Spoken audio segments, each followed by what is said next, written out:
Hello friends, स्वागत है आप सभी का आपके अपने यूट्यूब चैनल लर्निंग नीट पर। और जैसा कि आपको पता है कि बीएड का एंट्रेंस एग्ज़ाम जो है वो एग्ज़ाम होना ऑलमोस्ट तय है और टाइम बहुत कम बचा है। तो एक रिवीजन के तौर पे, हालांकि हमारी जो है लैंग्वेज क्लास ऑलरेडी चल रही थी, बट अब उस रिवीजन के तौर पे बीएड के एंट्रेंस एग्ज़ाम के लिए जो 50 क्वेश्चन आपके आने हैं हिंदी से, आपके सिलेबस में जो टॉपिक है उन सभी टॉपिक को मिला के 50 प्रश्न का सेट जो है वो यहाँ पे मैं आपको प्रोवाइड करा रही हूँ, जो कि आपके एग्ज़ाम तक प्रोवाइड कराए जाएंगे डेली। तो अगर आप चैनल पे न्यू है तो सब्सक्राइब करके बेल आइकन ज़रूर प्रेस करिएगा ताकि आपको नोटिफिकेशन इस क्लास का ज़रूर मिल जाए।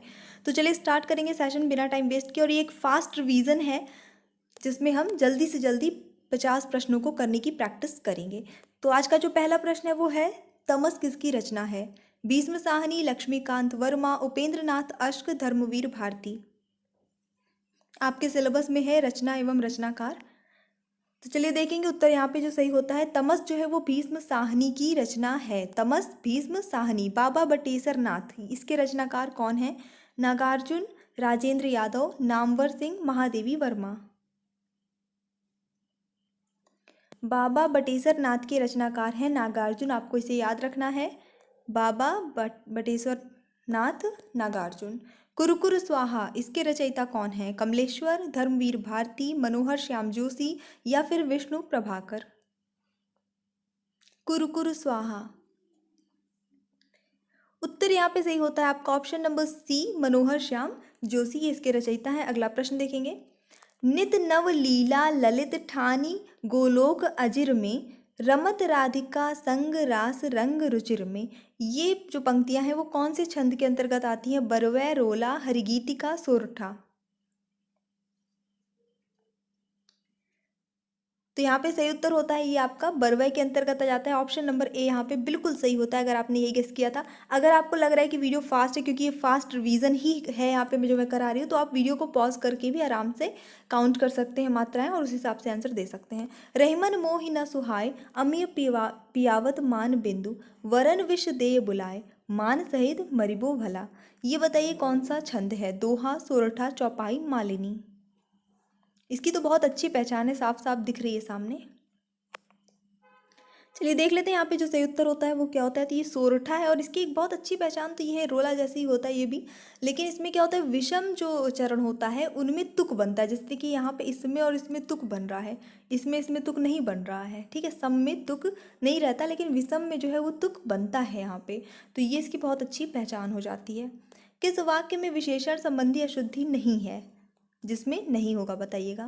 वहाँ ज्वर की सर्वोत्कृष्ट चिकित्सा होती है, कहीं से खूब ठंडा बर्फ लाओ, उसमें एक गोपनीय रहस्य है, आप जैसा सज्जन कौन होगा। हालांकि यहाँ पे पंक्चुएशन नहीं देखना है आपको, विराम चिन्ह वगैरह नहीं देखने हैं, विशेषण संबंधी अशुद्धि बस देखना है।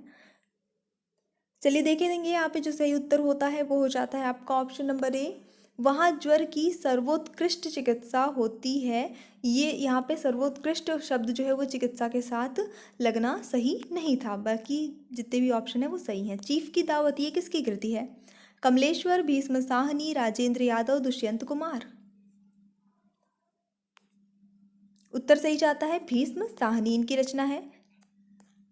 जिस शब्द की विशेषता बताई जाती है उसे क्या कहते हैं? विशेष्य, विशेषण, विधेय, प्रविशेषण।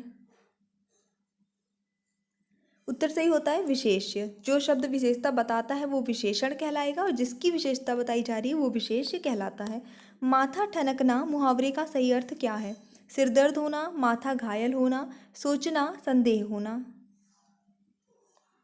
उत्तर सही जाता है आपका ऑप्शन नंबर डी, संदेह होना, बिल्कुल सही। गुरु के समीप रहने वाला विद्यार्थी क्या एक शब्द में क्या कहलाएगा? अंतेवासी, अंतःपुर, वज्र वटुक, ब्रह्मचारी। देखिए आपके हिंदी के सिलेबस में जो भी टॉपिक हैं, आज की प्रैक्टिस सेट में लगभग लगभग सभी टॉपिक से प्रश्न इंक्लूड किए गए हैं। उत्तर यहाँ पे जो सही होगा अंतेवासी, गुरु के समीप रहने वाला विद्यार्थी अंतेवासी कहलाएगा। जिनके पास कुछ न हो, अभावग्रस्त, अकिंचन, दीनहीन, महादीन। अकिंचन कहलाएगा जिसके पास कुछ भी ना हो, जो सब कुछ जानता हो, अज्ञ, विशेषज्ञ, सर्वज्ञ, बहुज्ञ। उत्तर सही होता है यहाँ पे आपका ऑप्शन नंबर सी, सब कुछ जानने वाला, सर्वज्ञ। जिसका ज्ञान इंद्रियों द्वारा न हो सके, अनुभूति, अंतर्यामी, गोचर, अगोचर। उत्तर सही होता है यहाँ पे आपका ऑप्शन नंबर डी, अगोचर। जो बीत चुका है, वर्तमान, अतीत, भविष्य, जीर्ण। आसान है तो ज़्यादा टाइम वेस्ट नहीं करेंगे, अतीत हो जाएगा इसका सही आंसर। अंक का पर्यायवाची है क्या इनमें से? अंश, अंग, संख्या, संख्या। सही उत्तर होता है यहाँ पे संख्या, डिजिट को मतलब अंक कहते हैं। अभ्यस्त का पर्यायवाची है क्या? परिश्रमी, तेजस्वी, आदि, मेधावी। उत्तर सही जाता है यहाँ पे अभ्यस्त, पर्यायवाची हो जाएगा आदि। अरण्य का पर्यायवाची क्या होगा? कानन, देवदारू, अकेला, हरियाली। अरण्य। उत्तर सही जाता है इस प्रश्न के लिए आपका ऑप्शन नंबर 1, कानन, मतलब कि जंगल, जंगल को कहते हैं अरण्य, कानन। असुर का समानार्थी शब्द? पापी, भूत, राक्षस, उद्दंड। सही उत्तर जाता है यहाँ पे आपका ऑप्शन नंबर सी, राक्षस, असुर, राक्षस। आनंद का पर्यायवाची है क्या? सहकार, स्पृहा, प्रमाद, प्रमोद। उत्तर सही जाता है आपका प्रमोद, आनंद। अंगीठी का तत्सम शब्द क्या होगा? अग्निका, अनिष्टिका, अग्निष्ठिका, अग्निष्ठिकी। सही उत्तर होता है इस प्रश्न के लिए आपका ऑप्शन नंबर सी, अग्निष्ठिका। अंगूठी, अब यहाँ पे देखिए अंगीठी था या अंगूठी, अंगूठी का तत्सम शब्द क्या होगा? अंगुष्ठिका, अंगूठिका, अंगूष्ठिकी, या इनमें से कोई नहीं। सही उत्तर होता है इस प्रश्न के लिए आपका ऑप्शन नंबर ए।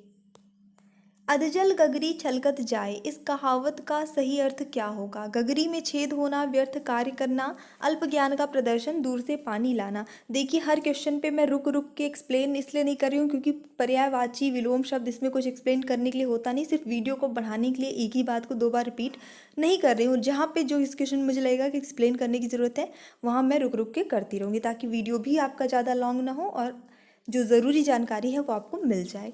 तो यहाँ पे देखेंगे सही उत्तर हो जाता है इस प्रश्न के लिए आपका अल्प ज्ञान का प्रदर्शन, यानी जैसे आधा भरा मटका छलकता रहता है वैसे ही जिनको कम ज्ञान होता है वो ज़्यादा दिखावा करते हैं। यथार्थ का विपरीतार्थक शब्द क्या है? कल्पित, आदर्श, परोक्ष, पदार्थ। सही उत्तर होता है यहाँ पे यथार्थ का विपरीतार्थक। कल्पित यहाँ पे सही आंसर हो जाए। यथार्थ मतलब होता है सच्चाई में, रियलिटी, और कल्पित मतलब होता है इमेजिनेशन में। निम्न में कौन सूर्य का पर्यायवाची है? हिमांशु, अश्रु, नभ्राज, दिव्यांशु। उत्तर सही होता है आपका इस प्रश्न के लिए ऑप्शन नंबर डी, दिव्यांशु। अब देखेंगे यहाँ पे 2-3 प्रश्न ऐसे हैं जिसमें 4 विकल्प दिए गए हैं, उनमें से एक विकल्प जो है दिए गए वाक्य का शुद्ध रूप होगा, तो जो शुद्ध रूप है वही आपको गेस करना है। झूठा गवाही मत देना, झूठा गवाही मत देना। सही बताइए कैसा होना चाहिए? झूठा गवाही मत देना मत, झूठी गवाही मत देना, झूठ गवाही मत देना, या झूठी गवाह मत देना। तो बिल्कुल सही आपका ऑप्शन नंबर बी हो जाएगा, झूठी गवाही मत देना, ये सही है। अब पढ़ के बता देती हूँ तो आपको बहुत अच्छे से समझ में आ जाता है। बिना पढ़े अब इस बार आप खुद से पढ़िए इसके ऑप्शंस और गेस करिए। बचपन से हमने हिंदी बोला है, शुद्ध वाक्य क्या होगा इसका? चलिए देखेंगे यहाँ पे जो सही उत्तर होगा वो हो जाता है आपका ऑप्शन नंबर ए, बचपन से हमने हिंदी बोली है, बोला नहीं है। उसने नौकरी छोड़ दिया, उसने नौकरी छोड़ दी, उसकी नौकरी छोड़ दिया, उसने नौकरी छोड़ ही दी, वह नौकरी छोड़ दिया। सही उत्तर होता है यहाँ पे आपका ऑप्शन नंबर ए ही, उसने नौकरी छोड़ दी। चलिए ये इस टाइप वाले क्वेश्चन चले गए, अब आ जाते हैं अगले टाइप के क्वेश्चन में। संग्राम तथा करबला किसकी नाट्य कृति है? प्रेमचंद, जयशंकर प्रसाद, मोहन राकेश, जगदीश चंद्र माथुर। सही उत्तर होता है इस प्रश्न के लिए आपका ऑप्शन नंबर ए, प्रेमचंद। निहार किसका काव्य संग्रह है? महादेवी वर्मा, सुमित्रा नंदन पंत, सूर्यकांत त्रिपाठी निराला, या जयशंकर प्रसाद। उत्तर सही होगा आपका महादेवी वर्मा जी का काव्य संग्रह है नीहार, बहुत फेमस है। गोपाल में कौन सा समास है? अव्ययी भाव, बहुब्रीहि, द्विगु या द्वंद्व? सही उत्तर होता है यहाँ पे आपका बहुब्रीहि समास, क्योंकि गोपाल मतलब कृष्ण, यानी कि भगवान कृष्ण का ये एक और नाम है, तो तीसरे का बोध हो रहा है यहाँ पे, जो है बहुब्रीहि समास की प्रतीत होता है जितने भी ऑप्शन है आपके। कनक कुधर केदार बीज सुंदर सुरमणि बर, इस पंक्ति में किस अलंकार की योजना हुई है? उपमा, अनुप्रास, यमक, श्लेष?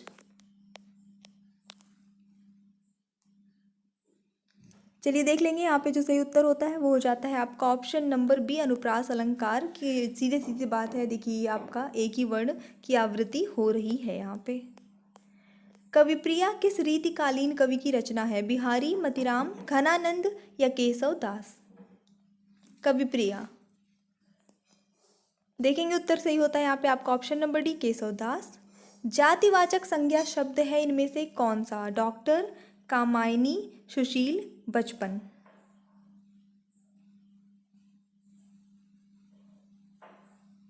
तो यहाँ पे सही उत्तर हो जाता है इस प्रश्न के लिए आपका ऑप्शन नंबर है डॉक्टर। यहाँ पे जातिवाचक संज्ञा है जो कि एक मतलब विशेष कैटेगरी को दर्शाता है। कौन सा काव्य संग्रह सूर्यकांत त्रिपाठी निराला का नहीं है? अनामिका, परिमल, राग विराग, पल्लव?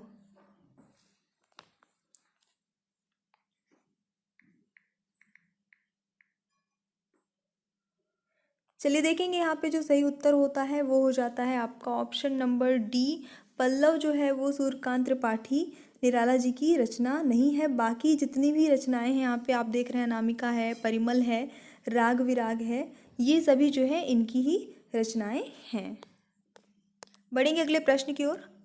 पल्लव जो है वो सुमित्रा नंदन पंत जी की रचना है। अगला प्रश्न देख लेते हैं, इनमें से कौन सा शब्द संज्ञा है? क्रुद्ध, क्रोध, क्रोधित, क्रोधी? और सही उत्तर होता है इस प्रश्न के लिए आपका ऑप्शन नंबर बी, क्रोध जो है वो एक प्रकार की कैसी संज्ञा है? भाववाचक संज्ञा है। कौन सा शब्द हमेशा बहुवचन में प्रयुक्त होता है? शिशु, भक्ति, प्राण, ग्रंथ? तो यहाँ पे जो सही उत्तर होता है वो होता है प्राण शब्द जो है वो हमेशा बहुवचन में प्रयुक्त होता है। जब आप इस शब्द का प्रयोग करते हैं तो इसके साथ में गए, बचे, इस तरह से यानी बहुवचन का रूप ही यूज करते हैं। पट पीत मानहो तड़ित रुचि सुचि नौमि जनक सुतावरम, इस पंक्ति में कौन से अलंकार की योजना हुई है? अतिशयोक्ति, यमक, रूपक या फिर उपमा? चलिए देख लेंगे, यहाँ पे उपमा अलंकार की जो है योजना हुई है। श का उच्चारण स्थान क्या है? तालु, मूर्धा, दंत, ओष्ठ? उच्चारण स्थान संबंधी प्रश्न जरूर आता है एक, ध्यान रखिएगा, इसको पढ़ लीजिएगा अगर अभी तक नहीं पढ़ा है तो। चलिए देखेंगे उत्तर जो यहाँ पे सही होता है वो होता है आपका तालु। निम्नलिखित में कौन ऊष्म व्यंजन वर्ण नहीं है? शकश र लिखा हुआ है यहाँ पे। तो ये जो आपका यहाँ पे ह होता तो वो ऊष्म व्यंजन ही होता, लेकिन यहाँ र है तो ये जो है ऊष्म व्यंजन वर्ण नहीं है। इसका सही उत्तर आपका ऑप्शन नंबर डी हो जाता है। किस वाक्य में वचन का सही प्रयोग हुआ है? मेरी होश उड़ गई, हमारे होश उड़ गई, मैं होश उड़ गई, मेरे होश उड़ गए। मतलब काफ़ी आसान है, जब आप कोई पढ़ के बता देता है ये और भी इजी हो जाता है, क्योंकि जब आप खुद देखते हैं तो कई बार कुछ मात्राएं वगैरह नहीं दिखती, कुछ क्या कुछ गलत पढ़ लिया ये होता है, बट कोई पढ़ के बताता है तो आपको आंसर सही होता है। तो जितने आपके प्रैक्टिस सेट में सही होते हैं उससे कुछ क्वेश्चन कम मान के चलिए आपके एग्जाम में सही होते हैं। महीप का सही संधि विच्छेद क्या है? महाधन इप, महाधन ईप, महिधन ईप, महीधन ईप? तो यहाँ पे सही उत्तर होता है आपका महीधन ईप जो है वो इसका सही उत्तर हो जाएगा। बढ़ेंगे अगले प्रश्न की ओर। गगनचुंबी किस प्रकार का समास है? अव्ययी भाव, बहुब्रीहि, तत्पुरुष, द्वंद्व? तो यहाँ पे जो सही उत्तर होता है आपका इस प्रश्न के लिए वो हो जाता है ऑप्शन नंबर सी, तत्पुरुष समास है यहाँ पर गगनचुंबी में। तो यहाँ पे देखेंगे अगला प्रश्न, गगन को चूमने वाला, इसका अगर आप जो समास विग्रह करेंगे तो बनता है, तो को लग रहा है ना, मतलब कि कोई ना कोई कारक चिन्ह का लोप हो रहा है यहाँ पे, तो वो जो आपका होता है तत्पुरुष समास होता है। हमेशा इस तरह से आप आराम से गैस कर सकते हैं। ईद का चांद होना मुहावरे का सही अर्थ क्या होगा? कभी कभी दिखना, बहुत प्यारा, कपटी मित्र या संतोष करना? तो कभी कभी दिखना इसका सही उत्तर होगा। इहलोक का विपरीतार्थक शब्द निम्न में से क्या है? स्वर्गलोक, परलोक, इंद्रलोक, भौतिक। उत्तर सही होगा यहाँ पे आपका परलोक। नेक्स्ट देखेंगे, निम्नलिखित में कौन सा शब्द वर्तनी के आधार पर शुद्ध है? ईसाई, ऊंचाई, अनुयायी, अनिष्ट। तीन अशुद्ध ही है, एक बस इसमें शुद्ध है। सही उत्तर होता है यहाँ पे अनिष्ट जो है वो शुद्ध है, बाकी सारे ही गलत हैं। उत्पत्ति के आधार पर कौन शब्द का भेद नहीं है? तत्सम, तद्भव, देशज, यौगिक।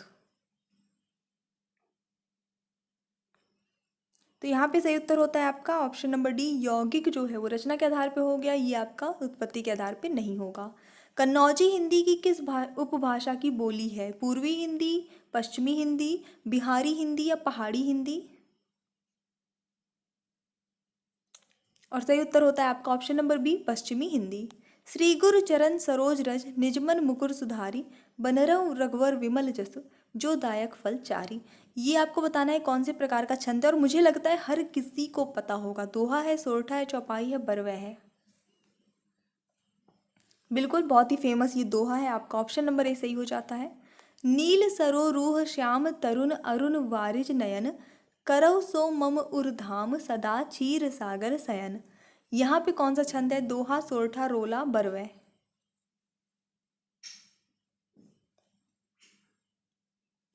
तो यहाँ पे जो है सोरठा है, और अभी इसके बारे में मैंने आपको थोड़ा सा बताया भी था। सोरठा इसका सही आंसर हो जाता है। एक म्यान में दो तलवार मुहावरे का अर्थ क्या होगा? एक स्थान पर दो व्यक्ति, एक ही स्थान पर दो समान अधिकारी नहीं रह सकते, कम स्थान में ज़्यादा व्यक्ति, या कम पैसों में घर चलाना। तो सही उत्तर होता है यहाँ पे आपका ऑप्शन नंबर बी, एक ही स्थान पर दो समान अधिकारी नहीं रह सकते, इसका ये अर्थ हो जाता है। तो ये 50 क्वेश्चन का प्रैक्टिस सेट जो है मैंने आपको प्रोवाइड कराया है, और अभी ये नेक्स्ट पूरे हफ्ते आपको मिलेगा इस चैनल पर। अगर आप चैनल पे न्यू है तो सब्सक्राइब करके बेल आइकन ज़रूर प्रेस करिए, ताकि आपको ये क्लास जो है वो आपकी मिस ना हो। Thanks for watching, keep studying and bye bye.